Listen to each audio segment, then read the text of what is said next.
Hi friends, welcome back to my channel. ನಾನು ನಿಮ್ಮ ಪವಿತ್ರ. ನನ್ನ ಮಗನ ಬರ್ತ್ಡೇ ಎಲ್ಲ ನಿಮ್ಮ ಜೊತೆ ಶೇರ್ ಮಾಡ್ತಾ ಇದ್ದೀನಿ. ಬರ್ತ್ಡೇ ದಿನ ನಾವೆಲ್ಲಿ ಹೋಗಿದ್ವಿ, ಏನು ಎಂಜಾಯ್ ಮಾಡಿದ್ವಿ, ಯಾವ ದೇವಸ್ಥಾನಕ್ಕೆ ಹೋದ್ವಿ ಅಂತ ವೀಡಿಯೋ ಮಾಡಿದ್ದೆ. ಹಾಗೆ ನಿಮ್ಮ ಜೊತೆ ಶೇರ್ ಮಾಡ್ತಾ ಇದ್ದೀನಿ. ಬನ್ನಿ ಇವತ್ತಿನ ಲಾಗ್ ಹೇಗೆ ಹೋಗುತ್ತೆ ನೋಡೋಣ. ಬೆಳಗ್ಗೆನೇ ಎಲ್ಲ ರೆಡಿಯಾಗಿ ದೇವಸ್ಥಾನಕ್ಕೆ ಹೊರಟ್ವಿ.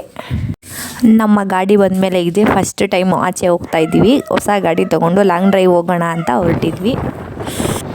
ನನ್ನ ಮಕ್ಕಳಿಗಂತೂ ಮನೆ ಒಳಗೆ ಇದ್ದು ಬೋರ್ ಆಗಿಬಿಟ್ಟಿತ್ತು. ಹೊರಗಡೆ ಗಾಡೀಲಿ ಸುತ್ತಾಡೋದು ಅಂದರೆ ಯಾವ ಮಕ್ಳಿಗೆ ತಾನೇ ಇಷ್ಟ ಇಲ್ಲ. ತುಂಬ ಖುಷಿಪಟ್ಟರು. ಗಾಡೀಲಿ ಸುತ್ತಾಡೋದು ಅಂದರೆ ಅವರಿಗೆ ತುಂಬ ಖುಷಿ.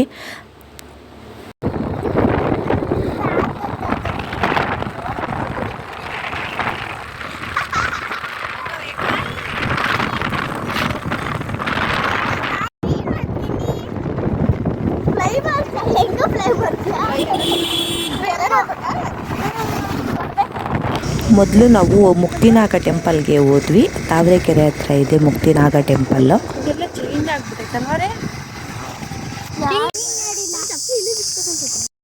ನಮ್ಮ ಪ್ರಥಮ ದರ್ಶನ ಆದಿಮುಕ್ತಿ ದೇವರು. ಫಸ್ಟ್ ಇದಕ್ಕೆ ನಾವು ದರ್ಶನ ಮಾಡಿಕೊಂಡು ಆನಂತರ ಈಗ ಹೊಸದಾಗಿ ಕಟ್ಟಿರೋಂಥ ದೇವಸ್ಥಾನಕ್ಕೆ ಹೋಗಬೇಕು. ಇದು ಹಳೆ ದೇವಸ್ಥಾನ. ಫಸ್ಟ್ ಇದ್ದಿದ್ದು ಮುಕ್ತಿನಾಗ, ಇದು ಆದಿಮುಕ್ತಿ ದೇವಸ್ಥಾನ. ಇದಾದಮೇಲೆ ಹೊಸದಾಗಿ ಅದನ್ನು ಕಟ್ಟಿದ್ರು. ನೋಡಿ, ಇದು ಮುಂಚೆ ಇದ್ದಿದ್ದು ಹಳೆ ದೇವಸ್ಥಾನ. ಮತ್ತು ಇದು ನಾಗರಕಲ್ಲು ಕೂಡ ಇವಾಗ ಹೊಸದಾಗಿ ಮಾಡಿದರು. ಲಾಸ್ಟ್ ಟೈಮ್ ಬಂದಾಗ ಸ್ವಲ್ಪ ನಾಗರಕಲ್ಲಿತ್ತು. ಇವಾಗ ಜಾಸ್ತಿ ಎಲ್ಲ ಸ್ಥಾಪನೆ ಮಾಡಿದ್ದಾರೆ. ನಾಗರಕಲ್ಲು ತುಂಬ ಚೆನ್ನಾಗಿದೆ. ಆದರೆ ಎಲ್ಲ ಹಾಲೆಲ್ಲ ಎರೆದು ನೋಡಿ ಯಾವ ರೀತಿ ಮಾಡಿಟ್ಟಿದ್ದಾರೆ. ತುಂಬ ವಾಸನೆ ಬರ್ತಾಯಿತ್ತು. ಬಟ್ ಇಲ್ಲಿ ಪೂಜೆಗೆ ಅವಕಾಶ ಇಲ್ಲ ಅಂತ ಹಾಕಿದ್ರು. ಬಟ್ ನಾನು ಹಾಲು ಎರಿಬೇಕು, ದೇವರಿಗೆ ನಾಗರಕಲ್ಲಿಗೆ ಹಾಲು ಎರಿಬೇಕು ಅಂತ ಆರಕೆ ಮಾಡ್ಕೊಂಡಿದ್ದೆ. ಹಾಗಾಗಿ ಇಲ್ಲಿಂದ ಫಸ್ಟು ನಾನು ದೇವರಿಗೆ ಹಾಲು ಎರೆದು ಪೂಜೆ ಮುಗಿಸಿ ಆನಂತರ ಒಳಗಡೆ ದೊಡ್ಡ ದೇವಸ್ಥಾನ ಇದೆ, ಹೊಸದಾಗಿ ಕಟ್ಟಿರೋಂಥ ದೇವಸ್ಥಾನ, ಅಲ್ಲೂ ಹೋದೆ. ಹಾಗೆ ಪೂಜೆಗೆ ನಮ್ಮ ಗಿಡದ್ದೇ ದಾಸವಾಳ ಹೂ ಇತ್ತು, ಒಂದಷ್ಟು ಕಿತ್ಕೊಂಡು ಬಂದಿದ್ದೆ. ತುಂಬ ನಾಗರಕಲ್ಲು ಇದೆಯಲ್ಲ ಆ ಕಾರಣ ಅಂತ ಹೇಳ್ಬಿಟ್ಟು ಅದೇ ಬೈತಾಯಿದ್ದು, ಇಷ್ಟೊಂದು ಹೂ ತಂದಿದ್ಯಾ, ಎಲ್ಲಿ ಇಡ್ತೀಯಾ ಅಂತ ಅಂತಿದ್ರು. ಹಾಗೆ ದೇವರಿಗೆಲ್ಲ ಮುಟ್ಟಿಸಿ ನಾನು ಫಸ್ಟು ನಾಗರಕಲ್ಲು ಪೂಜೆ ಮಾಡಿಕೊಂಡೆ. ಹೇಳ್ತಾರೆ ಪುರೋಹಿತರು ಇಲ್ಲೆಲ್ಲ ಮಾಡಬಾರ್ದು, ಪೂಜೆ ಮಾಡಬಾರ್ದು ಅಂತ. ಆದರೂ ನಮ್ಮ ಜನಗಳು ಕೇಳಬೇಕು. ಮುಗಿಸ್ಕೊಂಡು ಹೊಸ ದೇವ್ರ ದರ್ಶನ ಮಾಡೋಕ್ಕೆ ಹೊರಟ್ವಿ.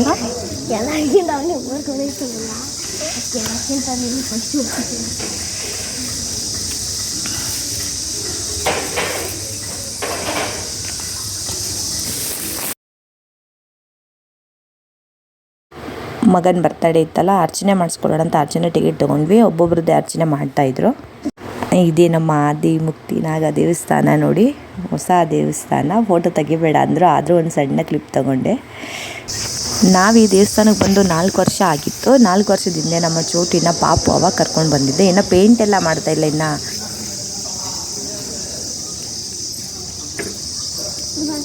ಇಲ್ಲಿ ಎಂಟ್ರಿ ಇಲ್ಲ. ನಾವು ಹಂಗೋಗಿದ್ದು ಗೇಟ್ ಹಾಕ್ತಾರೆ.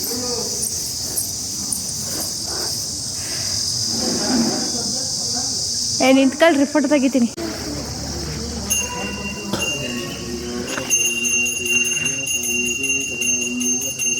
ಭಾನುವಾರ ತುಂಬ ರಶ್ ಇರುತ್ತೆ.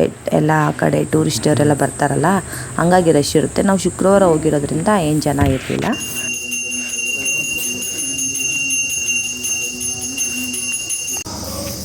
ಬಿಸಿಲು ನಿಂತ್ಕೊಂಡು ಫೋಟೋ ತಗೋ. ದೇವಸ್ಥಾನದಲ್ಲಿ ಕಲರ್ ಪೇಂಟ್ ಮಾಡಿದ್ರು.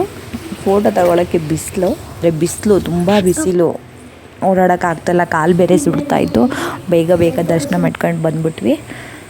ನನಗೆ ಅಮ್ಮನವ್ರ ದರ್ಶನ ಕೂಡ ಮಾಡ್ಕೊಂಡು ಬಂದ್ವಿ. ಆಗಷ್ಟೇ ಎಲ್ಲ ಕ್ಲೀನ್ ಮಾಡಿದರು. ನನ್ನ ಮಗ ರಾಮಲಕ್ಷ್ಮಣ ನೋಡ್ಬಿಟ್ಟು ಏನೋ ಹೇಳ್ತಾ ಇದ್ದ.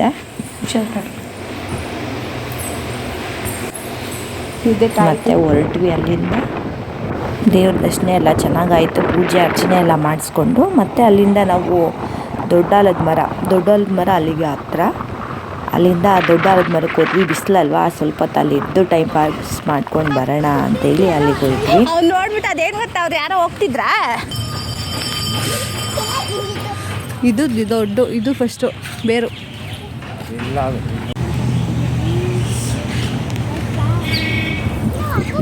ಅಯ್ಯೋ ಬಾ, ಇದು ಮೇಲೆ ತೋರಿಸ್ತೀನಿ. ನಾವು ಹಂಗೂ ಬರ್ಬೋದಿತ್ತು. ಅಲ್ಲಿ ಮುದ್ದು ಅಲ್ಲಿ ಹಂಗೋಗೋಣ, ಹಂಗೋಗಿ ಬರೋಣ, ಹಂಗೆ ಬರೋಣ. ಕವರ್ ಇಟ್ಕೊಂಡ್ರ ಸಿಕ್ಕಿದ್ದು ಕವರ್ ಇಟ್ಕೊಂಡ್ರ ಅಂತ ಇಬ್ಬರಪ್ಪ ಹಿಂಗೋಗೋಣ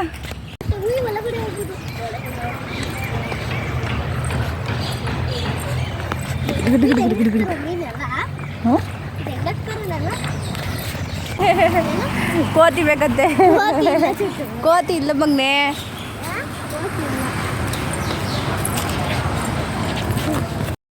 ನನ್ನ ಮಗ ಅಲ್ಲಿ ಕೋತಿ ನೋಡಿ ತುಂಬ ಖುಷಿಪಟ್ಟ. ಅಲ್ಲಿ ಸ್ವಲ್ಪ ಚೆನ್ನಾಗಿ ಆಟ ಆಡಿಕೊಂಡು ಅಲ್ಲಿಂದ ಹೊರಟು. ಅಲ್ಲಿಂದ ನಾವು ರಾಘವೇಂದ್ರ ಸ್ವಾಮಿ ಮಠಕ್ಕೆ ಹೊರಟ್ವಿ. ಇದು ನಮ್ಮ ಮನೆಯಿಂದ ಒಂದು 8 ಕಿಲೋಮೀಟ್ರ್ ಏನೋ ಇದೆ. ಬಟ್ ನನಗಿದು ದೇವಸ್ಥಾನ ಇರೋದೇ ಗೊತ್ತಿರಲಿಲ್ಲ. ಅಕ್ಕಪಕ್ಕದವರೆಲ್ಲ ಹೇಳ್ತಾಯಿದ್ರು, ಹೋಗಿ ಬನ್ನಿ ದೇವಸ್ಥಾನ ಚೆನ್ನಾಗಿದೆ, ಬನ್ನಿ ಕರ್ಕೊಂಡು ಹೋಗ್ತೀನಿ ಅಂತ. ಸೊ ಮಠ ನಾನು ಒಂದ್ಸಲಿನೂ ನೋಡೇ ಇರಲಿಲ್ಲ. ಹಾಗಾಗಿ ನಾವು ಅದೇ ದಾರಿಯಲ್ಲಿ ಬರ್ತಾ ಇದ್ವಲ್ಲ, ಹಾಗೆ ನೋಡ್ಕೊಂಡು ಹೋಗೋಣ, ದೇವಸ್ಥಾನಕ್ಕೆ ಹೋಗಿ ಬರೋಣ ಅಂದ್ಕೊಂಡ್ವಿ. ಗುರುವಾರ ತುಂಬ ರಶ್ ಇರುತ್ತೆ. ನಾವು ಶುಕ್ರವಾರ ಹೋಗಿರೋದ್ರಿಂದ ನೋಡಿ ದೇವಸ್ಥಾನದಲ್ಲಿ ಜನ ಇರಲಿಲ್ಲ. ಆರಾಮಾಗಿ ರಾಯರ ದರ್ಶನ ಮಾಡ್ಕೊಂಡು ಬಂದ್ವಿ. ತುಂಬ ಹಳೇ ದೇವಸ್ಥಾನ, ಬಟ್ ತುಂಬ ಚೆನ್ನಾಗಿದೆ ದೇವಸ್ಥಾನ. ಅಷ್ಟು ಜನ ಇರಲಿಲ್ಲ. ನಂತರ ಹಾಗೆ ರಾಘವೇಂದ್ರ ಸ್ವಾಮಿ ಮಠದ ಒಳಗೆ ಒಂದು ಶಾಪ್ ಇದೆ. ಶಾಪು ಕೂಡ ತುಂಬ ಚೆನ್ನಾಗಿದೆ. ಯಾರೆಲ್ಲ ಮಿಸ್ ಮಾಡ್ಕೊಂಡಿದ್ದೀರಾ ಹೋಗಿ ಬನ್ನಿ, ಶಾಪ್ ಕೂಡ ಚೆನ್ನಾಗಿದೆ. ದೇವಸ್ಥಾನದೊಳಗೆ ಒಂದು ಶಾಪ್ ಇದೆ, ಅಲ್ಲಿ ಏನೆಲ್ಲ ಸಿಗುತ್ತೆ ನೋಡಿ, ಹಾಗೆ ಒಂದು ವಿಡಿಯೋ ಮಾಡ್ಕೊಂಡಿದ್ದೆ.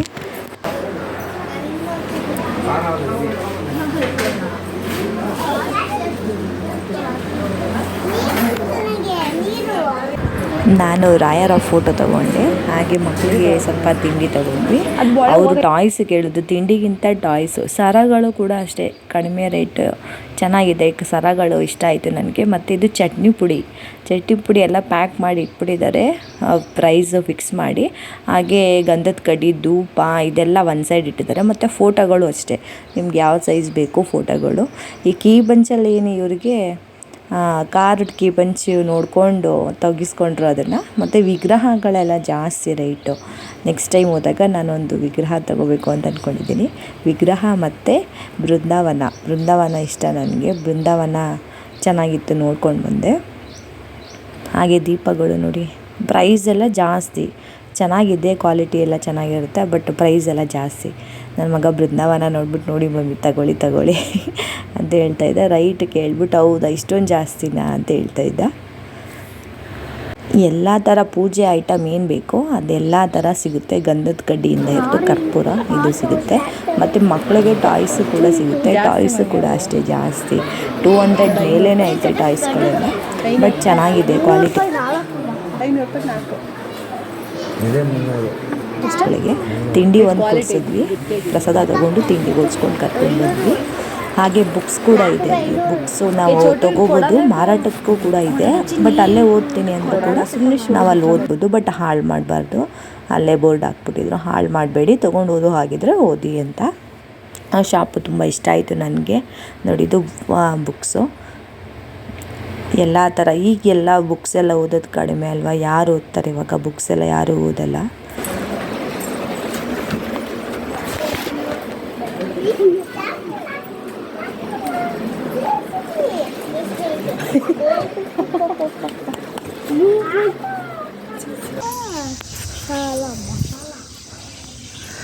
ಸಾಯಿಬಾಬಾ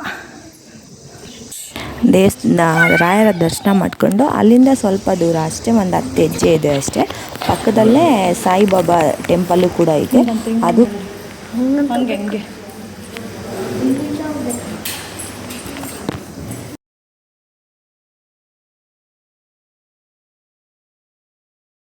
ಆರಾಮಾಗಿ ನಾವು ದೇವ್ರ ದರ್ಶನ ಮಾಡ್ಕೊಂಡು ಬಂದ್ವಿ. ಅಲ್ಲೂ ಅಷ್ಟೇ ಜನನೇ ಇರಲಿಲ್ಲ. ಬಟ್ ನಮಗೆ 2 ಕಡೆಯೂ ದರ್ಶನ ಚೆನ್ನಾಗಾಯಿತು. ರಾಯರ ದರ್ಶನ ಕೂಡ ಚೆನ್ನಾಗಾಯಿತು, ಮಾಡ್ಕೊಂಡು ಬಂದ್ವಿ. ಹಾಗೆ ಸಾಯಿಬಾಬಾ ಟೆಂಪಲ್ಗೂ ಕೂಡ ಹೋಗಿದ್ವಿ. ನನಗೆ ತುಂಬ ಖುಷಿಯಾಯಿತು. ನನ್ನ ಫೇವ್ರೆಟ್ ದೇವಸ್ಥಾನ ದೇವರಂದರೆ ಸಾಯಿಬಾಬಾನೇ. ಮುಂಚೆ ಎಲ್ಲ ನಾನು ಸಾಯಿಬಾಬಾ ಟೆಂಪಲ್ಗೆ ಮತ್ತು ರಾಘವೇಂದ್ರ ಸ್ವಾಮಿ ಮಠಕ್ಕೆಲ್ಲ ಹೋಗ್ತಾಯಿದ್ವಿ ನಂಜನಗೂಡಲ್ಲಿದ್ದಾಗ. ಸೊ ಬೆಂಗಳೂರಲ್ಲಿ ಬಂದಾಗ ಸ್ವಲ್ಪ ಇದೆಲ್ಲ ಕಡಿಮೆ ಮಾಡಿಬಿಟ್ಟೆ. ಹತ್ರದಲ್ಲಿ ಯಾವ ದೇವಸ್ಥಾನ ಇಲ್ಲ ಅಂತ. ಸೊ ಇದನ್ನು ನೋಡಿಕೊಂಡೆ. ನಮ್ಮ ಮನೆಯಿಂದ ಒಂದು 6-7 ಕಿಲೋಮೀಟ್ರ್ ಅಷ್ಟೇ. ಸೊ ಆರಾಮ್ಸೆ ನನ್ನ ಗಾಡಿ ತೊಗೊಂಡು ನನ್ನ ಮಕ್ಕಳು ಕರ್ಕೊಂಡು ಬರ್ಬೋದು ಅಂತ ಖುಷಿಯಾಗ್ಬಿಡ್ತು ನನಗೆ. ಆ ದೇವಸ್ಥಾನ ನೋಡಿರಲಿಲ್ಲ ನಾನು, ಅಡ್ರೆಸ್ ಗೊತ್ತಿರಲಿಲ್ಲ. ಇನ್ನು ಪ್ರತಿ ವೀಕ್ ಬರಬೇಕು ಅಂತ ಅಂದ್ಕೊಂಡಿದ್ದೀನಿ. ಅಲ್ಲಿಂದ ದೇವ್ರ ದರ್ಶನ ಮಾಡಿಕೊಂಡು ಹೊರಟ್ವಿ. ಹೊರಗಡೆ ಸಾಯಿಬಾಬಾ ಟೆಂಪಲ್ ದೇವಸ್ಥಾನದಲ್ಲಿ ಒಂದು ಹಕ್ಕಿಗಳು ಸಾಕಿದ್ದಾರೆ, ಲವ್ ಬರ್ಡ್ಸ್ಗಳು ಮತ್ತು ಮೊಲ ಸಾಕಿದ್ರು. ಮೊಲ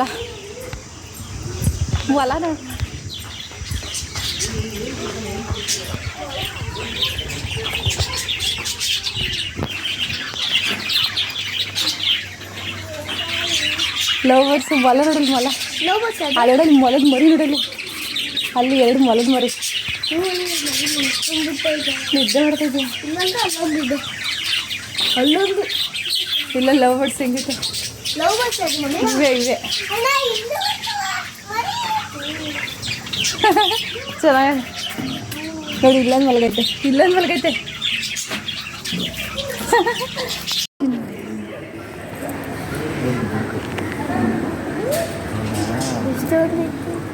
ಒಳಗಡೆ ಕಾರ್ ಪಾರ್ಕಿಂಗ್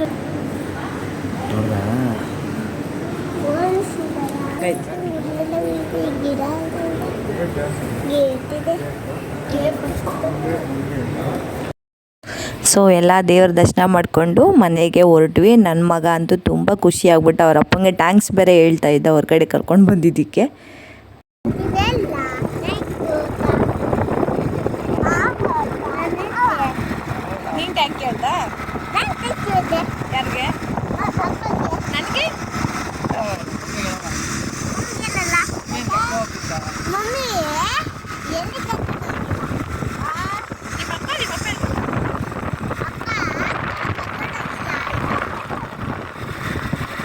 ಅಲ್ಲಿಂದ ಬಂದು ಸ್ವಲ್ಪ ರೆಸ್ಟ್ ಮಾಡಿ ಸಿಂಪಲಾಗಿ ಡೆಕೋರೇಷನ್ ಮಾಡಿದ್ವಿ. ನನ್ನ ಮಗನ ಬರ್ತ್ಡೇ ಸೆಲೆಬ್ರೇಷನ್ ಮಾಡೋಣ, ಕೇಕ್ ಕಟ್ ಮಾಡಿಸೋಣ ಅಂತ.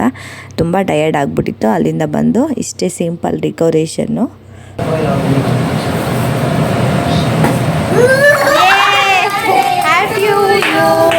Happy birthday to you, happy birthday to you Dhruva. Cut ಮಾಡ್ತೀನಿ ಓಕೆ ಇರ್ಕಂದ ಒಂದು ನಿಮಿಷ ಇರ್ಕಂದ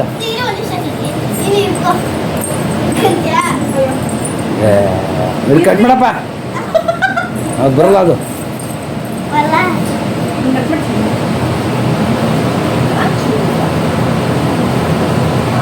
ಹಂಗೆ ಒಂದು ನಿಮಿಷ. ಹಾಗೆ ನನ್ನ ಮಗನಿಗೊಂದು ಗಿಫ್ಟ್ ಬಂದಿತ್ತು, ಅದು ಓಪನ್ ಮಾಡ್ತಾ ಇದ್ದ. ಬಟ್ಟೆ ಮತ್ತು ಜಾಮಿಟ್ರಿ ಬಾಕ್ಸು, ಕಾರ್ ಥರದ್ದು ಜಾಮಿಟ್ರಿ ಬಾಕ್ಸ್ ಗಿಫ್ಟ್ ಬಂದಿತ್ತು. ಅವನಿಗೆ ಸರ್ಪ್ರೈಸ್ ಗಿಫ್ಟ್ಗಳು ಅಂದರೆ ಈ ಥರದ್ದು ಖುಷಿ ಅವನಿಗೆ. ಜಾಮಿಟ್ರಿ ಬಾಕ್ಸ್ ಆಗಿರ್ಬೋದು, ಕಲರ್ ಪೆನ್ಸಿಲು ಇದೇ ಜಾಸ್ತಿ ಇಷ್ಟ ಅವನಿಗೆ. ಡ್ರಾಯಿಂಗಲ್ಲಿ ಇಂಟ್ರೆಸ್ಟ್ ಜಾಸ್ತಿ ಇರೋದ್ರಿಂದ ಕಲರ್ ಬಾಕ್ಸು, ಪೇಂಟಿಂಗು ಇದೆಲ್ಲ ತುಂಬ ಇಷ್ಟ ಅವನಿಗೆ. ಜಾಮಿಟ್ರಿ ಬಾಕ್ಸ್ ನೋಡಿ ತುಂಬ ಖುಷಿ ಪಟ್ಟ. ಮತ್ತು ಡ್ರೆಸ್ ಬಂದಿತ್ತು ಅವನಿಗೆ ಗಿಫ್ಟು. ಹಾಗೆ ನಾವು ಡೆಕೋರೇಷನ್ ಮಾಡಿದ್ವಲ್ಲ, ಸೊ ಅದು ಬಲೂನೆಲ್ಲ ಫ್ಯಾನ್ ಹಾಕಿದ್ರೆ ಬಲೂನೆಲ್ಲ ಹೋಗ್ಬಿಡ್ತಿತ್ತು. ಹಾಗಾಗಿ ನಾವು ಫ್ಯಾನ್ ಹಾಕಿರಲಿಲ್ಲ. ಫುಲ್ಲು ಪಾಪ ಕೇಕ್ ಕಟ್ ಮಾಡೋ ಅಷ್ಟರಲ್ಲಿ ಅವನು ಕೋಟೆಲ್ಲ ಹಾಕ್ಕೊಂಡಿದ್ನಲ್ಲ, ಫುಲ್ಲು ಸೆಕೆ ಆಗಿಬಿಡ್ತು. ಕೇಕ್ ಕಟ್ಟಿಂಗ್ ಆದ ತಕ್ಷಣ ಫಸ್ಟು ಕೂಲರ್ ಮುಂದೆ ಹೋಗ್ಬಿಟ್ಟು ಕೂತ್ಕೊಬಿಟ್ಟು, ಆಗ್ತಾಯಿಲ್ಲ ಮಮ್ಮಿ ನನಗೆ ಫುಲ್ಲು ಸೆಕೆ ಅಂತ. ಇದು ನನ್ನ ಮಗನ ಪುಟ್ಟ ಬರ್ತ್ಡೇ ಸೆಲೆಬ್ರೇಷನ್ನು, ನನ್ನ ಫ್ಯಾಮಿಲಿ. ಇದು ನನ್ನ ಮಗನ ಕೇಕು. ಸೊ ಫ್ಯಾಮಿಲಿ ಅಂದಂಗೆ ನನಗೆ ಫಸ್ಟ್ ಬರೋದು ನಮ್ಮ ಯಜಮಾನರು, ನನ್ನ ಮಕ್ಕಳು, ನನ್ನದೊಂದು ಪುಟ್ಟ ಸಂಸಾರ.